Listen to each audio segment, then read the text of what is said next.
amici. Welcome to another episode of Lingucast. Today we have another interview. We have Dr. Jeff Parker with us today, another faculty member here at BYU. Jeff is awesome, just so you know. One of the coolest guys I've ever met. And not only that, his focus is on something that we haven't talked about, but it's very fascinating in linguistics, which is morphology. So the first question, Jeff. One, what's linguistics, and two, how'd you get into this thing called linguistics? Okay. Starting with those really hard ones. What's linguistics? Yes. So linguistics is the study of human language, often from a scientific perspective, but sometimes a humanistic one. So in essence, instead of studying a language to learn how to speak it, you're studying a language to figure out how it works, what it does, what structures it uses, how meaning is conveyed, those types of things. And as for how I got into linguistics, I went on a mission to the Far East of Russia and learned how to speak Russian. It was actually incredibly difficult. I had done really well in school all throughout high school. I had taken a year here at BYU. I had not studied a language before that.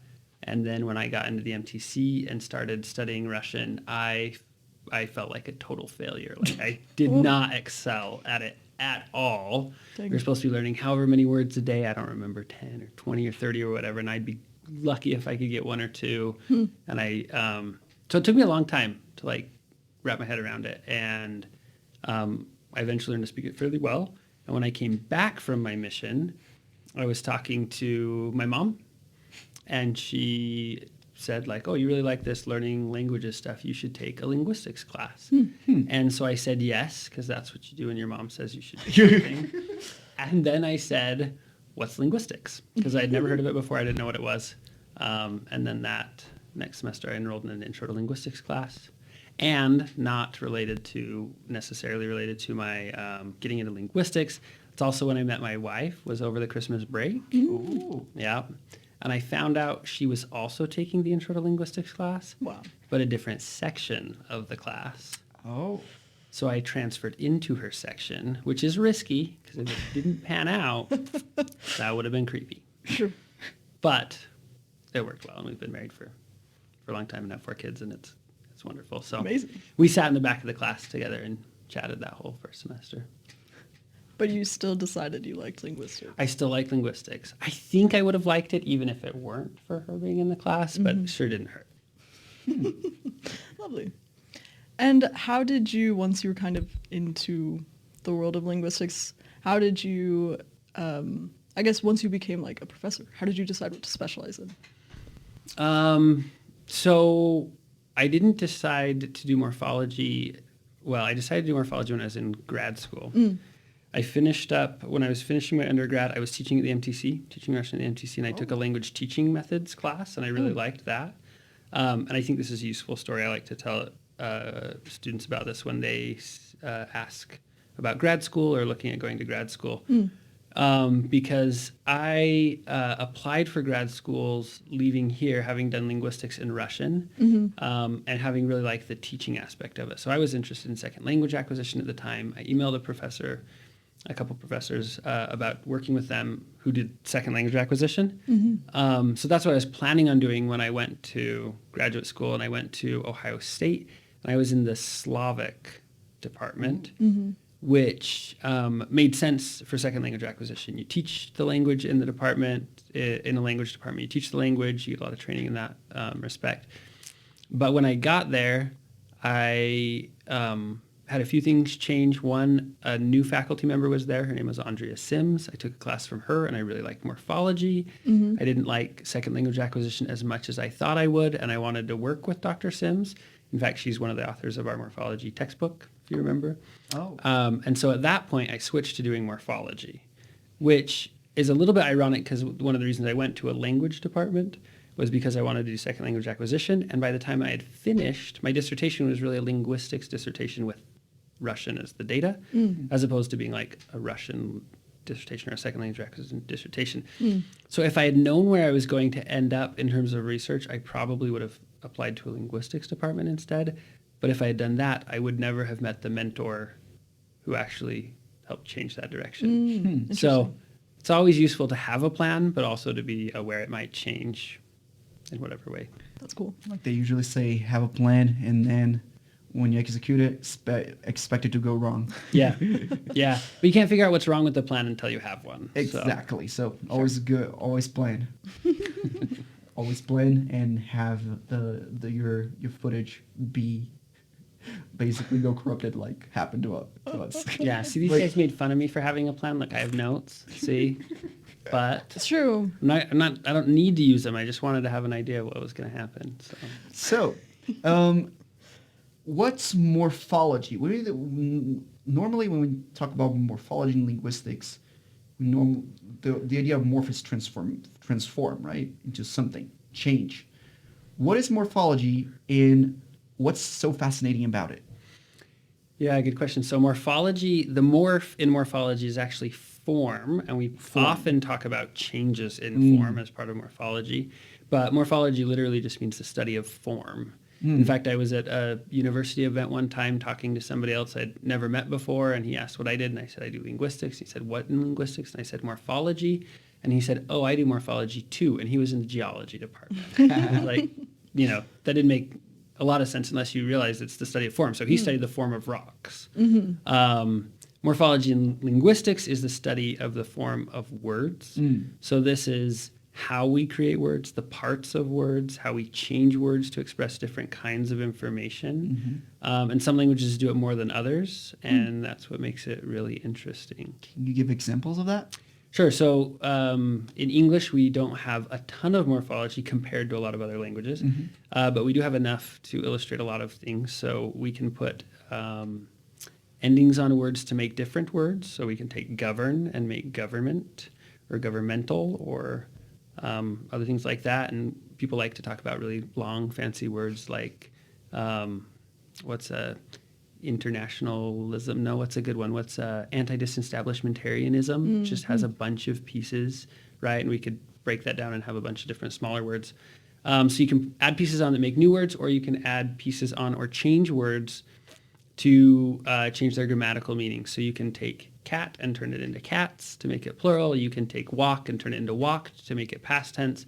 And there are different ways of doing it, like walk, walked, or sing, sang, sung, or think, thought, all different ways of changing the meaning of a word. So basically, you can use these patterns to learn a language and become more aware of the language and how it works.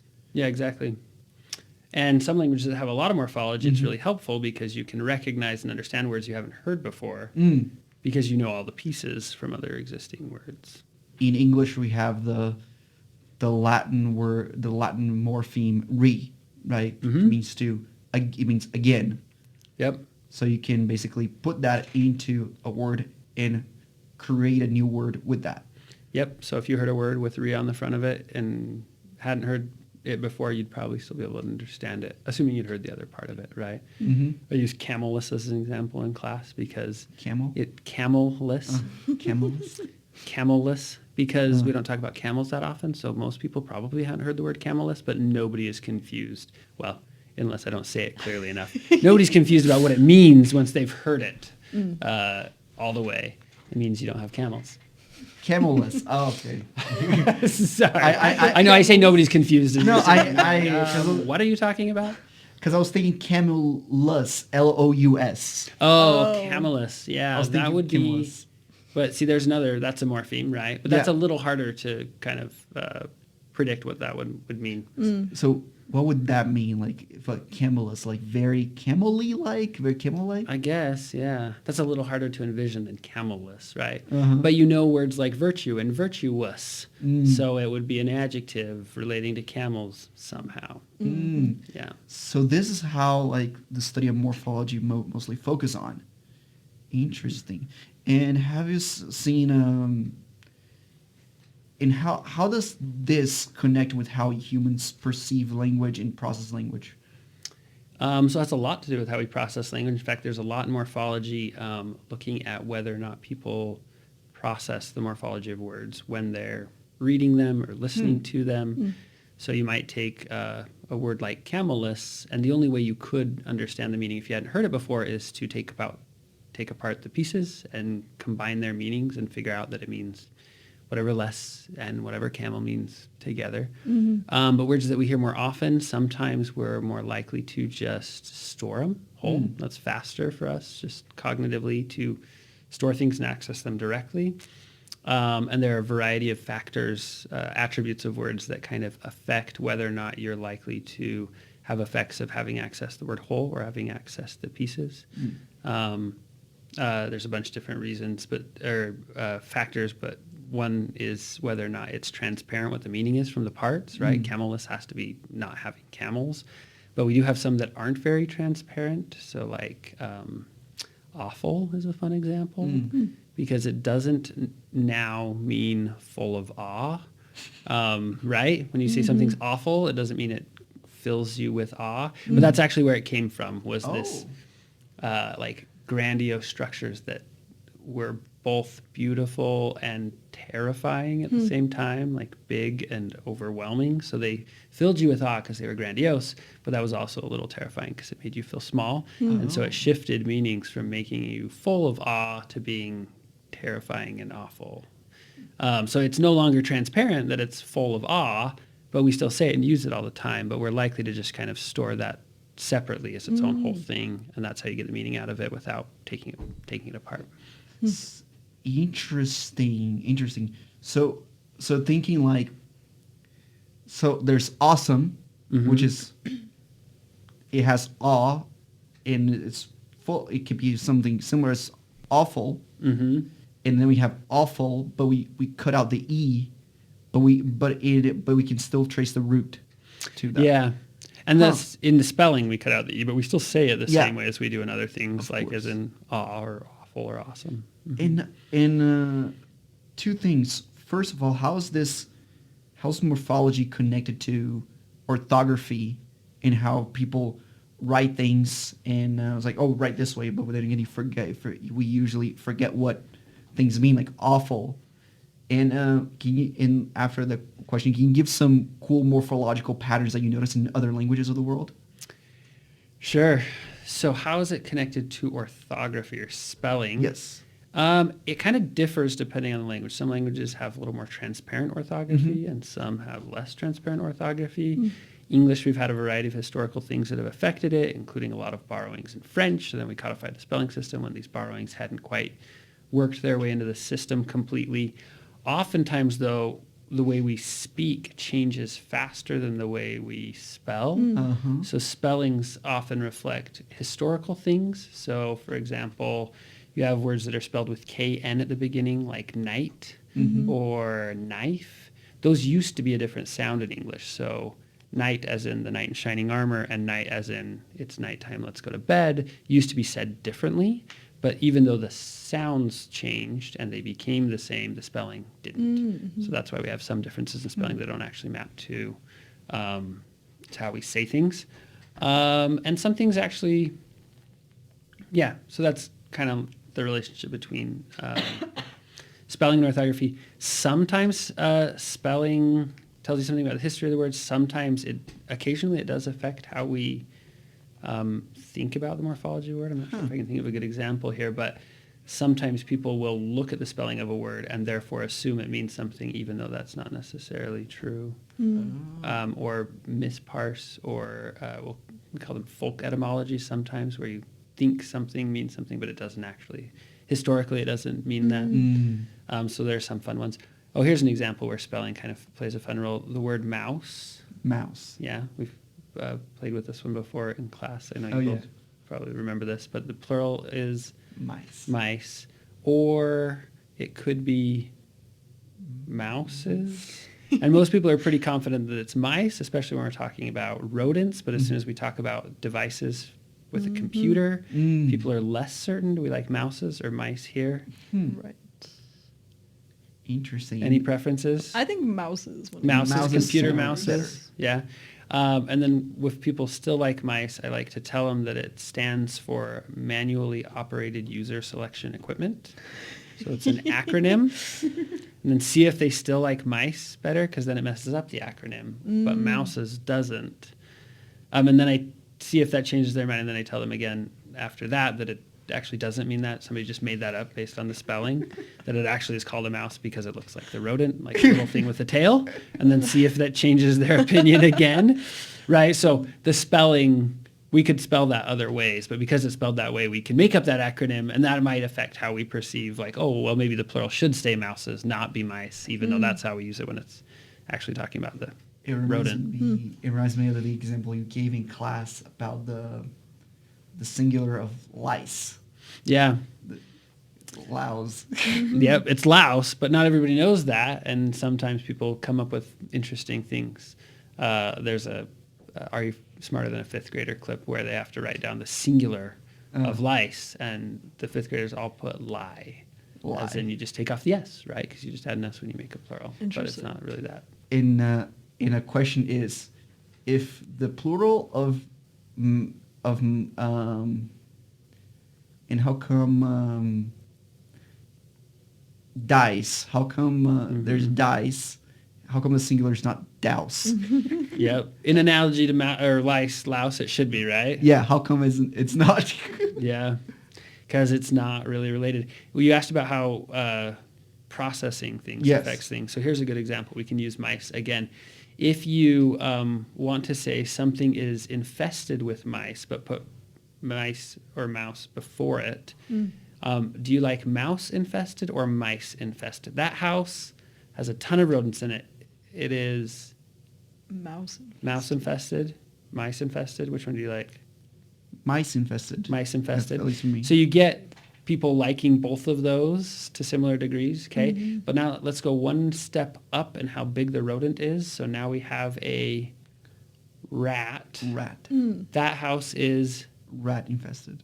rat infested. Yeah. And nobody likes rats infested. Why? Okay. So the fact that we have an ending that tells us it's plural, rats, prevents it from going in a compound. But if it's a stem change like mouse to mice, it's more likely to be acceptable in a compound. Okay. Because and the typical explanation given for this is that we do compounding when we combine it with other roots first, and then we make them plural. So mouse and mice are both stored separately, whereas rat and rats are not. Rat is stored and rats is processed. And that works with actually a lot of words. You don't say a trees plantation, you say a tree plantation, even though there's obviously lots of trees. And you don't say a neighbor's hood, even though you have to have lots of neighbors for it to be a hood, right? So we do our plurals after, unless it's an irregular one. Then sometimes we do it before. Yeah, that's fascinating. But the question is, how does it happen in the brain where you're like, okay, that's wrong. This doesn't sound right. Even if you've never heard of it, you're like, this doesn't sound right. What happens in the brain when that happens? What happens in your brain? Yeah. When it sounds wrong? Like when it sounds wrong, how can we tell linguistically? You say, this is wrong. And you ask, how do you know? It's like, I don't know. It just sounds wrong. Yeah, so the way we know it's wrong is we ask speakers and they tell us it's wrong. That's the key thing, is the speakers are the ones who give us who are the arbitrators of what's right and wrong. In that case, it's some kind of clash between what we're doing. Even though, notice, if we say rats infested, you know what it means. You just know that's not how we do it. Right. So. And can you think of cool morphological patterns in other languages aside from English? Yeah, I'm not quite sure how to just describe morphological patterns. There are some. One of the things I think that makes other languages really interesting is not really the patterns themselves, but how many patterns they have. Okay, so for example, one of the things I look at is inflection classes, which is one of the most unfortunate things to describe to people who don't know anything about linguistics, because not only do you have to know about linguistics, you have to describe what inflection classes are, and it's not quite as simple as some other things. But inflection classes are multiple patterns to do exactly the same thing. So in English, verbs, we can make a past tense by saying walk, walked, or we can do it by changing the stem, sing, sang, sung. Or in nouns, we can make things singular and plural like mouse, mice, or rat, rats, right? So those are multiple patterns to do exactly the same thing. And in English, both for our verbs and our nouns, we basically have one normal pattern and a bunch of kind of weird ones, irregular ones. But in a lot of languages, there's multiple patterns, and they're all completely normal. So, for example, in Russian, you change nouns not just to reflect if they're singular or plural, but also to reflect what they're doing in a sentence. We call this case, and there's 6 cases in Russian, and 2 numbers, so you have 12 possible forms of a noun, which seems like a lot to us as English speakers. But the interesting thing is not only there are 12 possible forms, but there's a bunch of different patterns, ranging anywhere from 4 is the like super basic description, but if you include all of the details, you get somewhere more like 80 some odd patterns. So there's a lot of different ways to do nouns in Russian. And that's not even an extreme example. So there's a language Seri, which is a language isolate in Mexico, Sonora, Mexico. And for their verbs, they have 252 different patterns How do for they keep up changing with all verbs. Exactly, right? So that's one of the interesting things Yeah. is how could you possibly track all of those different patterns and know that if you hear a verb in one form, you have to figure out what pattern it is to use it in any other forms. And the more forms you have, the less likely you are to have heard all of them, Right. right? So it makes it kind of crazy. Wow. It reminds me of a reel that I watched from a Russian trying to learn English, and he's like, "Oh, how to say this in English?" He's like, "How to say think in English?" "Oh, думать in English." Like think. It's like think again. It's like oh, перethink. It's like think a lot. It's like da think, and then he just added the Russian morphemes. Zathink. It like just adding them in English, and then they're like. No, and then they're like, no, these in English, they're all different words. And the Russian guy's like, oh, this language is hard. Like, Yeah. See, in Russian, when you hear that word think, and so all of those, remember, think, to create or think up something, to, there are others, to rethink or second guess yourself, to think about something, all of those have the same think root. And in Russian, if you understand what the pieces are, you can figure out what that means without having heard it before. Oh. But in English, you have to learn all of those as separate words. That's interesting. So in a way, we might perceive like, oh, we need to memorize all of these different forms to what we call morphemes, the minimal unit of meaning. These different morphemes, where they're like, that's easy. You have to memorize different words.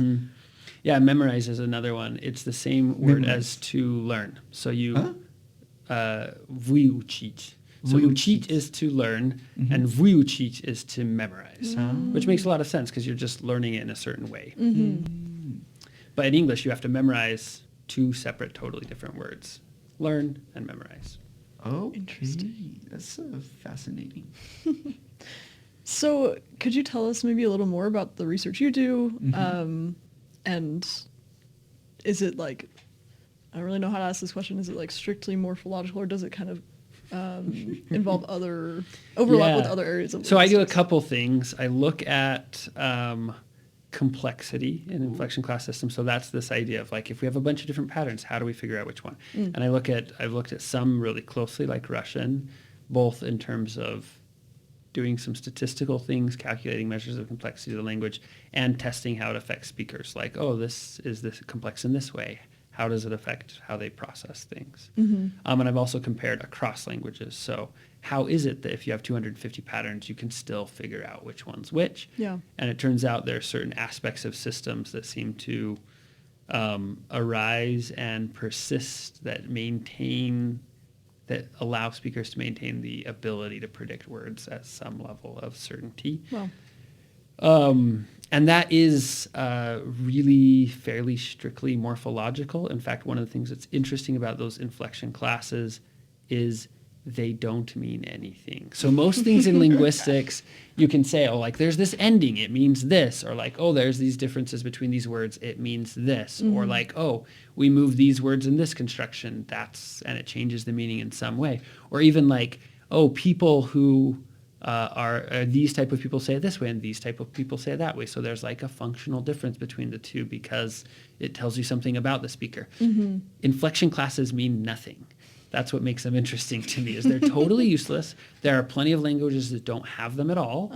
But the fact that they arise and persist in some languages is interesting kind of in and of itself. Yeah. And that's just kind of a basic answer to that is it's because we are so incredibly good at picking up on patterns that when patterns arise, even by accident, as speakers, we proliferate those in the language, and then they kind of have a life of their own. That's crazy. So that part of my research is very kind of strictly morphological, but I investigate other things having to do with inflection class systems. So one that has a lot to do with meaning is something called overabundance. When you have, for example, a verb and you can't decide which pattern it should follow, you might have two options. So like strive is an example I use all the time. For the past tense, yesterday I Strove. strove. So you both like strove. Strove. How do you like strived? Maybe. Yeah, it works. Okay. I And now the past participle. Yesterday I had striven or strived. So you can say strived in either of those, or you can say strove, but it doesn't change the meaning at all. So you can say Right. both, and those are the things that, like, when you're coming up with titles or things like that, you kind of get stuck in like which one it is. When you have to like write it out. When you actually have to write it out, it's Yeah. for something important. You just get stuck on things like that. Yeah. And what's interesting is most people, their first question is like, well, which one's right? Yeah. And even if you look at usage guides, they don't say like this one's right and this one's wrong. It's just like these both get used. And there's not a real difference between them. So that's connected to meaning. That one isn't connected to meaning necessarily, but sometimes it is connected to meaning. So for example, let's pick another one here. Shine. Okay. Shown. So you have to know a bunch of things about shine to use it. You have to know what patterns it follows. You have to know whether or not you use a direct object with it, things like that. So let's say you have a light and you're shining the light. So Sophie blanked the light through the window. Shined. Shined. What do you like? Shined. Shine. Is shown bad? Sophie shone the light through the window. That's okay. I mean, in my perception, that would sound more poetic. More poetic, okay. Yeah. But not terribly bad. Certainly not as bad as rats infested. Yes. Okay. Sure. Now, if we don't have a direct object, how do you feel like the light shone through the window? Great. That The was light shined through the window. also Weirder. Weirder, but still but pretty, not terrible, right? I would say it's okay. Great. I Okay. wouldn't feel weird about So shined and shone both mean the same thing, but we liked shine better when there was a direct object, and we like shone better when there wasn't. Now let's talk about a different meaning of shine. So not emitting light, but to make something shiny. So yesterday I blinked his shoes. I Shine. Shined, 100%. There's no shown possible with that one, right? Yeah. So which meaning you have actually affects which forms are possible, and which construction affects which forms are possible and which ones are preferred. Oh. So you have this interaction of meaning and construction and form. This reminds me of one of my colleague Peter that would always come back from your classes with some very cool facts. He was like, "Yeah, there's this verb in Portuguese that does not have a first person." It's like, what do you mean? It's like colorir, to color, and like color. I'm like, wait a minute, that seems weird. Yeah, it just doesn't exist, It's right? like, wait, nobody says that. I was like, so how do I express the idea of I color in Portuguese? And then I kept thinking, it was like, and like my whole existence is now in jeopardy. Like what? I don't know how to express that. Like how's it? I can say that in English in the first person, but I can't say that in Portuguese. Like eu colorio, eu coloro, no. Eu pinto, I paint. So it's like you have to say I paint or another word, but you can't say to color. Yep. And there's a small class of verbs that do that in Portuguese for the first person singular. There's other ones that do it more broadly. And this is the other side of overabundance. So when we have overabundance is when you have two options and you kind of like them both maybe for different reasons. And yours is you don't like any of them so much so that you won't say it. Yeah. It's called defectiveness is what it's called. Exactly. But the thing is, how come it's defective? How who was the divine overlord that was like, this verb is defective and it's like that? Well, the reason, remember, you're the divine overlord because you're the native speaker. So you don't want to say it, therefore you have determined that it's defective. I mean, we didn't make you not say that form. You just decided not to. Yeah, but it's like You don't like that. You don't like being the divine overlord. no, it's because it's one of those things that you don't think that you don't think about. It's like, oh wait a minute, it's who decided that? Well, that's these same ones with like the examples I gave you with English sign and shown. We don't even realize that there's the two options, but we have really clear preferences for them. So on defectiveness, which is when you don't have a form, and we have some in English that are kind of like this. Like some people don't like the past tense of grandstand, or somewhat stood grand. Yeah, grandstanded, but also a lot of people don't even use that word anyways. But when you have indecision about which pattern to follow, you have a few basic outcomes. One is you choose one over the other and you just stick with it. And a lot of verbs are like that. In fact, did you know there's two historical past tenses for help? What's the past tense of help? Helped. And hope. Could you even guess what the other one is? Is it hoped? Yeah, it's hope. Hope. Okay. Oh. That was historically the past tense for help, but it switched and it's just help now. No English speaker now has hope. Sure. Okay. But there are other verbs that still have variations. So for example, heave. What's the past tense of heave? It's a heaved. Yeah, it's heaved. But weirdly, in this one phrase of hove into view, it is still used in literary context as hove. Okay, so sometimes you still have both of them, but one's really restricted in its context. And sometimes you have two and you don't like either one, or there's something that really bothers you about both. So you choose that we don't have one in there. And then speakers, as far as we can tell, there's still a lot being learned about this, but learn that there isn't a form there. They're like, oh, wait, I've been listening to this. I've heard this word, and by now I should have heard that form if it exists. So I can infer that it doesn't exist because otherwise I should have heard it by now. And so they systematically avoid it, and then not having a form is what exists there. Crazy. I have to ask you something, right? In one past episode, I uttered a sentence, along the lines of, "I hacked the language through." Would this be correct English? I hacked the what? The language through.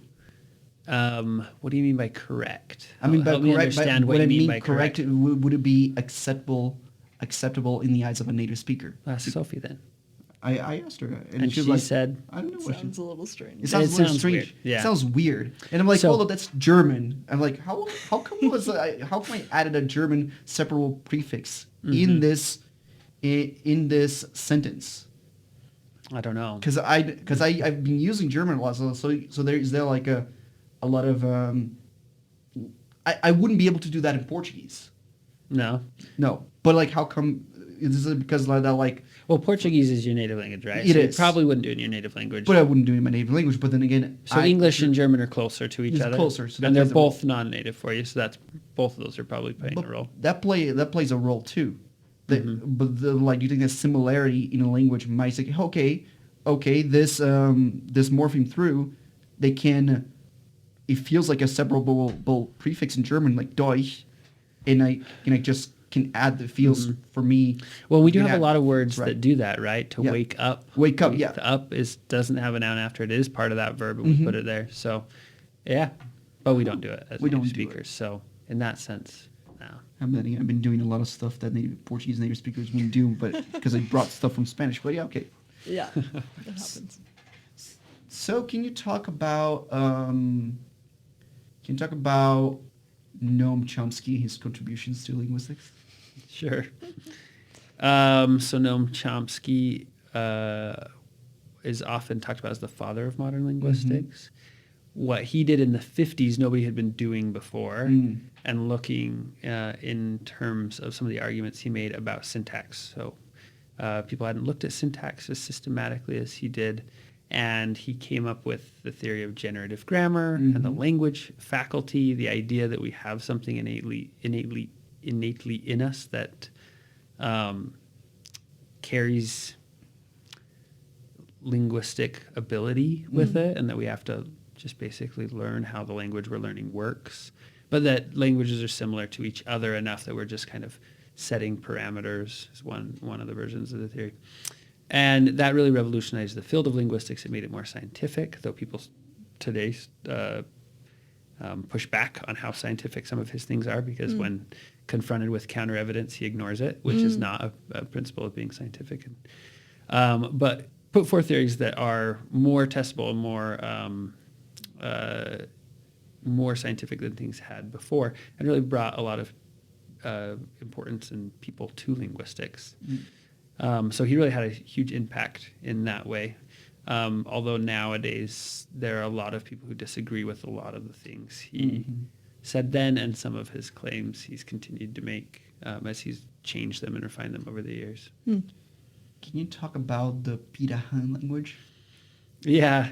So Piraha is an interesting one, mostly because of the work done by Daniel Everett. There's a really nice, really fun book he has that's aimed at a general audience called Don't Sleep There, Snakes, that describes his experience with the Piraha people. One chapter's on kind of the linguistic, or not linguistic, but the anthropology. So just talking about the culture of the people. One chapter's on the linguistics and its implications, and one chapter is about religion. He went as a Christian missionary, but left Christianity because of his experience with the people. So if that would bother you, don't read that part. But the rest is really interesting. And so Chomsky has this idea that there is something innately language-oriented in our brain, that's something that makes us human, that language is part of what makes us human, and that's kind of a capacity we have. And throughout the years, they've talked about what aspects there are to that. And as people have looked at more and more languages, they've found languages that violate a variety of the things they've said. You know, all languages have X, Y, or Z. And as people look further and further abroad at more and more languages, because a lot of the languages we looked at in the 1950s were Indo-European, relatively large world languages.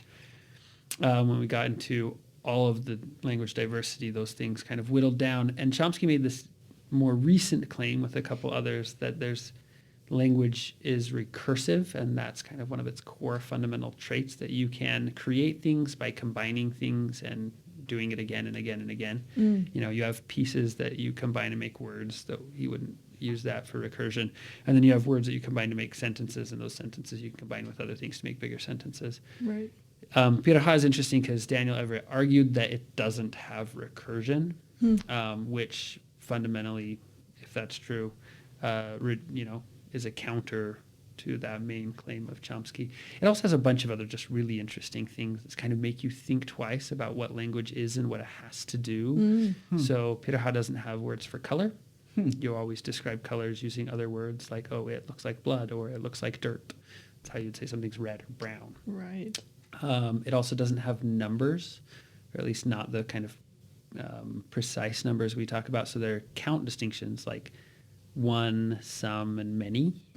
But the difference between some and many is not a real clear line. So if you show them a picture of a certain number of whatever birds and then a different number of rocks, but they're still both in that some category, and you say, are there more or less rocks or the same? They'll say the same, even though there's 10 rocks and there's 9 birds. Interesting. They won't count them to distinguish between that. Right? So these are weird things we think about languages like inherently having, but they don't do. Yes. So, but the thing is that they have a way to express it, but not the same way that we do. And even then, that might affect how someone views the world even. Possibly. And some of the things I don't know that they do have a way to express. I don't know if they have a way to express the difference between 8 and 9. 89. 8 and 9. 89, yeah. No, not 89. No, 8 and 9. 8 and 9, yeah. The numbers. Those are not things that they ever Think usefully distinguish. Yeah. But then again, they can whistling is part of their language, so it's coded. Yeah. So they use whistling for hunting. We can't tell the difference between a kind of whistle like, hey, the animal's close. It's like, hey, he's running away, but they can't. Sure. Yeah, so some languages have different modes, and Piraha you can speak, hum, or whistle. Oh. Yeah, you can hum it as well. Oh, It's highly tonal, so you can hum and communicate full sentences humming. Cool. Really? As well as, In this part of language too, that we're not like we as I would say Western Indo-European speakers are not even aware. Like, wait, you can do that? Right. Huh? And that has a grammar, patterns, and everything. Yep, and languages that have a whistled version use it for totally different purposes. So they're sheep herders, they use it. I think in Spain or Portugal, I don't remember exactly, but they whistle so they can communicate with other sheep herders that are really far away on like faraway hilltops, right? But the Piraha use it in really close quarters while hunting in the jungle, because if they speak, they'll spook the animals. But if they whistle back and forth, it doesn't make the animals run away. Cool. Cool. That's really fun. Yeah. Speaking of fun linguistic things, something that Felipe and I both taken classes from them, and something that we've always enjoyed is that you bring up questions or ideas or things that make us. I mean, we've already kind of been through some of them, like how does this sound to you, and you have this crazy reaction that you never thought of. But are there any other things that kind of come to your mind of just like really interesting, fun things about language that you've discovered in your time as a linguist? Yeah, your classes usually like throw before class. You throw in these like curveballs, and you're like, wait a minute, this sounds like this. So I already explained some that I think are interesting in my research, like these words that have different forms for different meanings, but we kind of don't notice that they do. One that's totally unrelated to my research, but that I learned just in a talk I went to, is the concept of linguistic exogamy. I don't know if you guys remember if we ever brought this one up. That does ring a bell. Let's see if we can figure it out from the pieces. What does ogamy mean? What other words do you know with ogamy in it? Monogamy. That's the one we know, right? Polygamy. Polygamy. So it has to do with what? Marriage. Marriage. Between. Yep. So who you marry, and meaning Out of. Out of out marriage. of, right? So exogamy is groups you don't marry, and linguistic exogamy means there are people you don't marry because of their language. So there are communities in which multiple languages are spoken, but it is socially taboo to marry somebody who speaks the same native language as you. And when I say socially taboo, I mean like the same as it would feel like to us to marry our first cousin. Okay? And there's a few different communities like this. The one I heard about is in the Brazilian Amazon. And there's, if I remember right, 3 indigenous languages, and a lot of the people also speak Spanish because, to interact with other people and for commerce and things like that. But the 3 languages that people speak, there's a couple interesting things about this particular community. One is that they don't accommodate when they're speaking to other people. So normally when you're speaking to somebody else and you both speak more than one language, you kind of end up in more or less in one language and you speak back and forth. If I'm speaking one language, you typically don't speak back to me in another one. Sure. But in this community, you understand all 3. Everybody understands all 3, but they only speak one of them. They always speak that one and only that one, no matter who they're talking to. Interesting.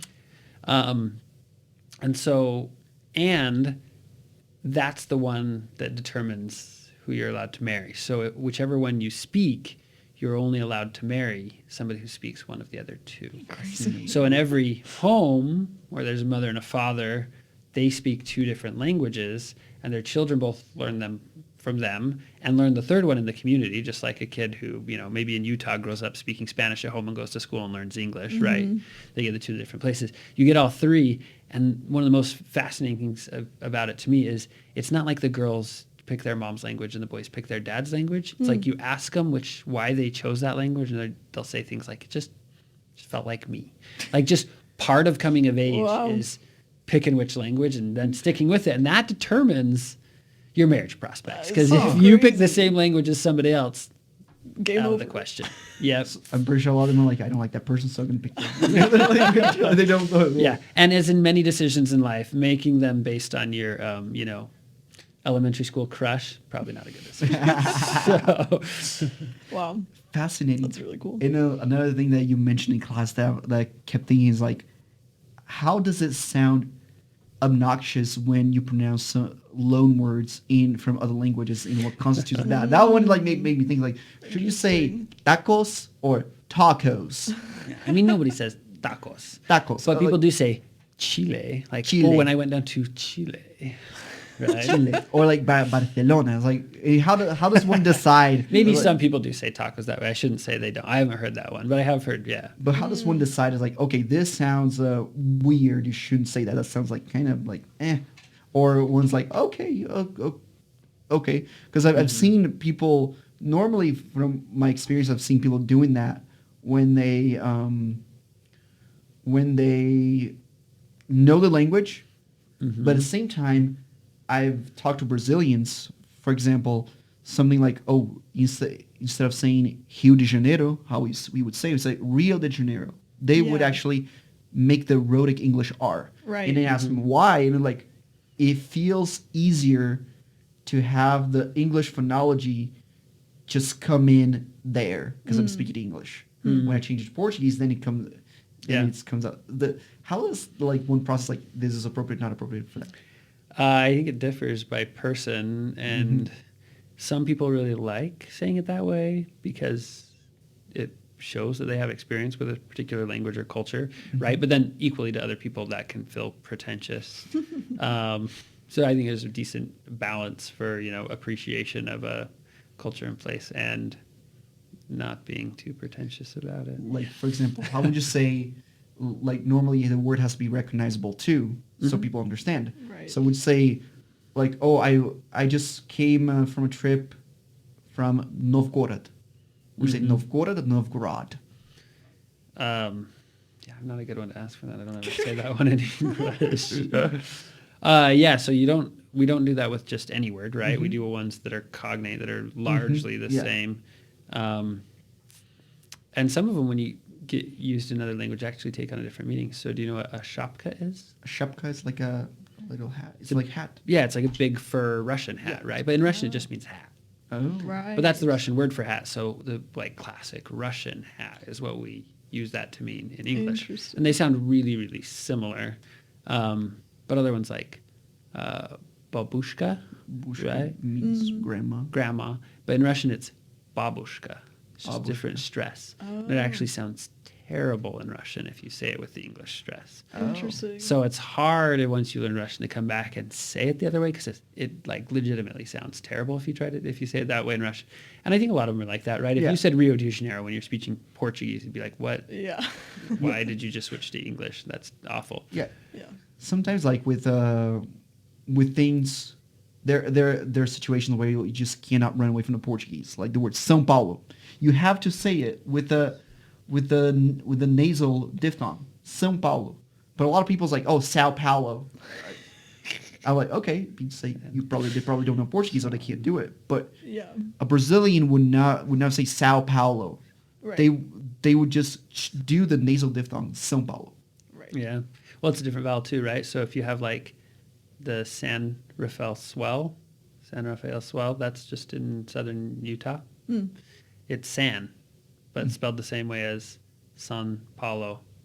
And for me, it's San Rafael swell and San Paulo. Even if I don't have the nasal vowel, it's still a different vowel because that's how I've heard people say it, right? In English, that's how we learn by hearing other people say it. True. People say it, bro. All right. Yeah, this stuff like is fascinating. Okay, our final question for you, Jeff, is if you could help people generally know one thing about linguistics, about morphology, what's one thing you wish more people knew about? Yeah, this is a terrible question. Not a terrible question because it's a bad question, just because it's really hard to choose just one. Because if it's one thing I actually think would do the world good, it would be that they know that linguistics is more than just learning languages, because that's a huge misconception about linguistics and what it is. Yeah. Most people don't know what linguistics is. But what I'd actually like people to know is much more about linguistics. And probably the one that sticks out to me is just how incredibly impressive our language knowledge is that we largely don't realize, right? Yeah. So taking some of those other examples earlier, shine, shone, or mice, mouse, people have no idea that they have all of that knowledge about those very common words, and that if you give them a context and a meaning and a person you're speaking to, they might change things just a little bit for each of them without having any idea they're doing it. We do it at the form level, which form we use, mouses versus mice. We adjust how we speak based on who we're speaking to and when we're speaking. There's so much information we know about a language that we have no idea we know.